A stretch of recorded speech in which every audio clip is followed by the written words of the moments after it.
సేవకులారా, విశ్వాసులారా, పరిచర్య చేసే పరిచారకులారా, ఫ్యామిలీ మెంబర్స్, కుటుంబ సభ్యులారా, ఎవరైనా అందరికీ ప్రేమతో చెప్తున్నాను, మనల్ని ప్రోత్సహించేటువంటి ఆత్మీయులు, నిన్ను రక్షణలోకి నడిపించినోళ్ళు, నీకు భక్తి నేర్పినోళ్ళు, నీకు ప్రార్థన నేర్పినోళ్ళు, నీకు దేవుని సహవాసాన్ని నేర్పినోళ్ళు నీకు ఆట్టే కాలం దగ్గర ఉండకపోవచ్చు.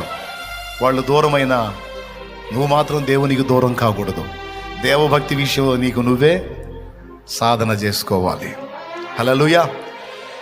నా అన్న నీ వాళ్ళు నిన్ను విసర్జించిన, పట్టించుకోకపోయినా, ఆదరించకపోయినా, సహాయం చేయకపోయినా, నిన్ను నిందించిన, నీకు కీడు కల్పించిన, నువ్వు ఏ విధమైనటువంటి గాయానికి గురి కావద్దు. నీ హస్తాన్ని దేవుడు పట్టుకొని ఉన్నాడు. నా తండ్రి ఏబును ఆశీర్వదించినట్టు రెండంతలుగా నిన్ను ఆశీర్వదించబోతున్నాడు. రెండంతలుగా నా తండ్రి నిన్ను ఆశీర్వదించబోతున్నాడు. రెండంతల మేలు నీవు చూడబోతున్నావు. ఆ సమయం దగ్గరకు వచ్చింది. త్వరలోనే నీవు వాటిని స్వతంత్రించుకుంటావు కనుక నిరాశపడొద్దు, నిరుత్సాహపడొద్దు, కృంగుబాటుకు తావివ్వద్దు. నా తండ్రికి వెళ్ళే చూడు. నువ్వు మనుషులు మాట్లాడతారు, ఒక్కొక్కళ్ళ మాటలు ఎట్లా ఉంటాయో తెలుసా? దెబ్బకు వచ్చింది వీక్నెస్ మనకి. అట్లాంటి సైతాను మాటలు వినొద్దు. సైతాను గాడు పక్కన చేరతాడు. విను, ఈ ఒక్క ముక్క కూడా విను. నిరాశ అనేది ఎలా ఉంటుందో చెప్తా. నీ ఇంటి మొత్తానికి నువ్వే పోషకుడివి. నీకేదో జబ్బు వచ్చింది, వాడు నీ పక్కన చేరి ఏమంటుంటాడు తెలుసా?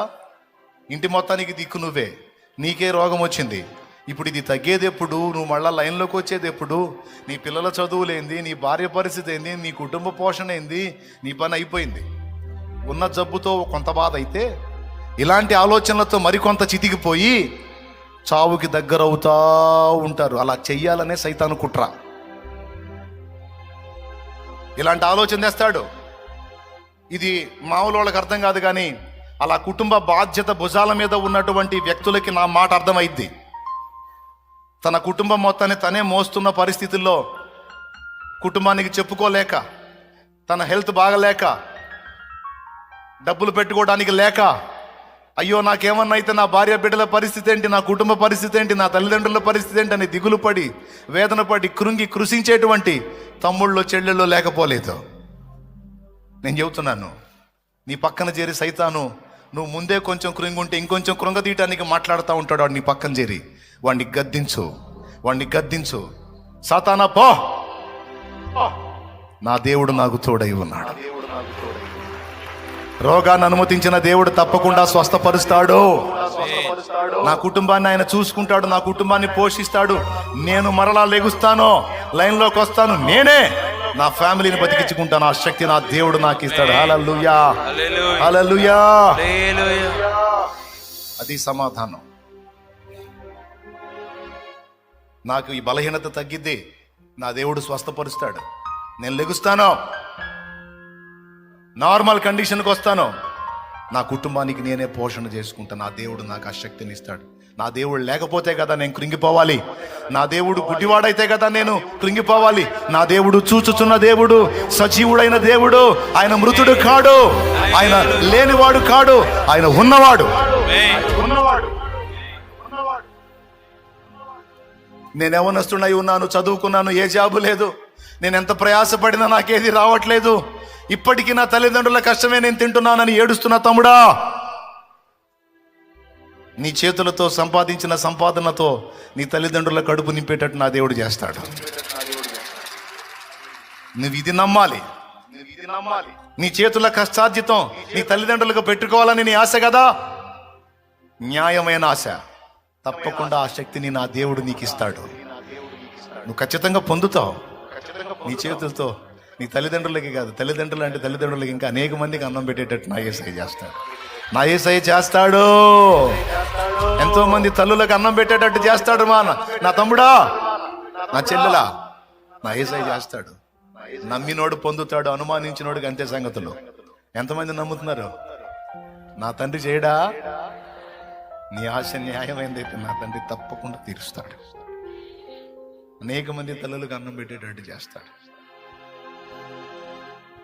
కృంగిపోవద్దు, అధైర్యపడద్దు, విచారపడద్దు, దిగులు పడద్దు.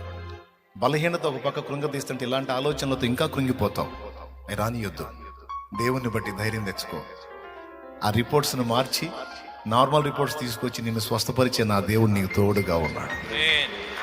అది ఎంతటి వ్యాధైనా తిప్పుతాడు, వెనక్కి తిప్పుతాడు, స్వస్థపరుస్తాడు. నమ్ము. బంధకాల్లోంచి నిన్ను బయటికి తీసుకొస్తాడు. ఈరోజు అప్పుల్లో పీకల దాకా మునిగిపోయి ఉండొచ్చు, నువ్వు ఊపిరి ఆడని స్థితిలో ఉండొచ్చు. నీ అప్పుల్లోంచి నిన్ను బయటేయడానికి నా దేవునికి ఎంత టైం కావాలి? ఎంత టైం కావాలి? ఆయన తలుచుకుంటే ఒక గడియ జాలదా? ఒక చిన్న అద్భుతం జాలదా? ఒక చిన్న రాయితో దావీదుని మహారాజును చేసిన నా దేవుడు ఒక చిన్న అద్భుతంతో నీ అప్పుల ఊబి నుంచి నేను బయటికి తేలేడా? తేలేడా?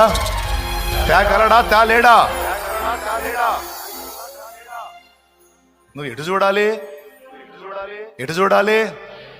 ఎవరిని హత్తుకోవాలి? ఎవరిని ఆశ్రయించాలి? ఈ కార్యాలు జరిగేంత వరకే కాదు, జరిగిన తర్వాత కూడా నువ్వు ఆయన్నే హత్తుకోవాలి.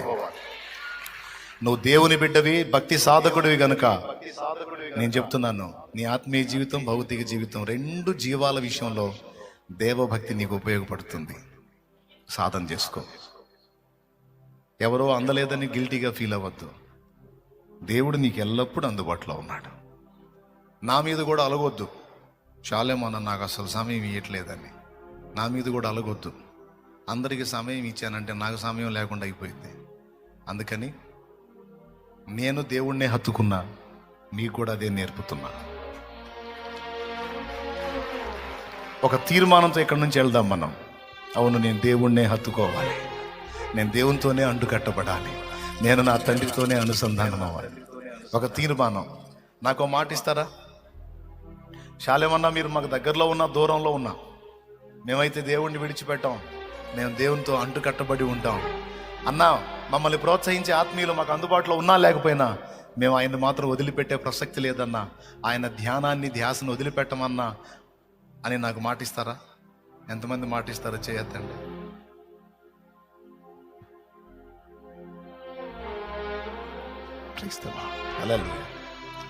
ఉంటారా? అలాగే ఉంటారా? నాకు ఒకసారి దిగులండి, దేవుడు నన్ను లెక్క అడుగుతాడేమో నాకు దిగులు. చేతులు దించేశారు మీరు. ఎందుకు దిగులంటే, వేలాది మందిని నా ముందుకు పంపిస్తున్నాడు, మనిషితో నేను మాట్లాడలేకపోతున్నాను. ఎవరు ఆత్మీయతలో ఉన్నారో, ఎవరు దిగజారుతున్నారో, ఎవరు లోకంలో కలుస్తున్నారో, ఎవరు దేవుణ్ణి హత్తుకొని ఉన్నారో నాకు అర్థం కాదు కదా.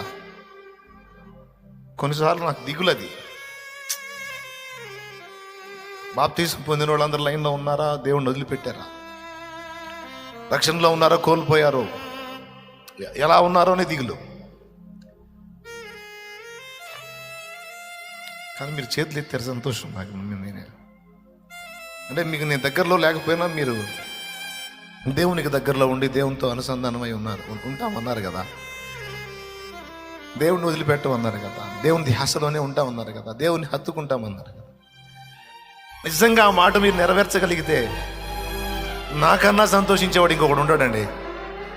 నాకన్నా ఆనందపడేవాడు ఇంకొకడు ఉండడు. నాకుండే అదే కొట్టుకుంటుంది మీ అందరి కోసం. నా మోకాళ్ళు అందుకే వంగుతాయి, నా చేతులు ఆ విషయమై దేవుని వైపు చూస్తాయి. బిడ్డలు ప్రభు అని నేను కాయలేనుగా. అందుకే ఆ పరమ కాపరికి మిమ్మల్ని అప్పగించి ధైర్యంగా ఉంటున్నా. నా బాధను అర్థం చేసుకుని మీరు దేవునితో అంటుకట్టబడి ఉండండి. ఎవరు మిమ్మల్ని ప్రోత్సహించకపోయినా పర్లా, మీరు ఇతరులను ప్రోత్సహించండి భక్తికి. మీరు రేపండి ఇతరులను భక్తికి. చల్లారిపోకండి, క్రీస్తు కొరకు మండండి. కృప మనకు తోడై ఉండమగాక.